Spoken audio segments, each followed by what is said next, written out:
તો આજના ટોપ સ્ટોક્સમાં સૌથી પહેલાં વાત HCL ટેકની પરિણામો મિશ્ર રહ્યા છે, એટલા માટે આજે અહીંયા 2% ઘટાડો છે. નિફ્ટીનો ટોપ લૂઝર આજે સવારે આપણને બનતો દેખાયો હતો. આ સાથે ટાટા ટેકનોલોજીના પણ પરિણામો આવતા જોવા મળ્યા.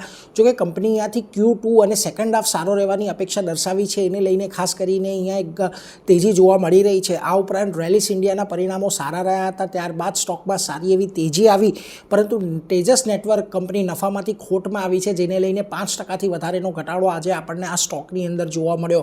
સમાચાર પર નજર કરીએ તો સન ફાર્માની અંદર ઇનસાઇટ કોર્પ સાથેનો એક દવાનો વિવાદ હતો, એ ઉકેલાઈ ગયો છે, જેને લઈને આજે અહીંયા થોડી ઘણી ખરીદદારી તમને જોવા મળી રહી છે.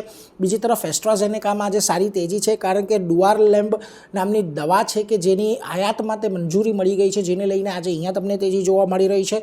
અને આ ઉપરાંત તમારે દીપક ફર્ટિલાઇઝરમાં આજે સારી ખરીદદારી છે, કારણ કે પેટ્રોનેટ LNG સાથે તેમણે રીગેસિફિકેશનના કરાર કર્યા છે, એટલા માટે અહીંયા તેજી છે. તો આ બધા સ્ટોક્સ એવા છે કે જેના પર આજે ખાસ નજર રાખવાની છે.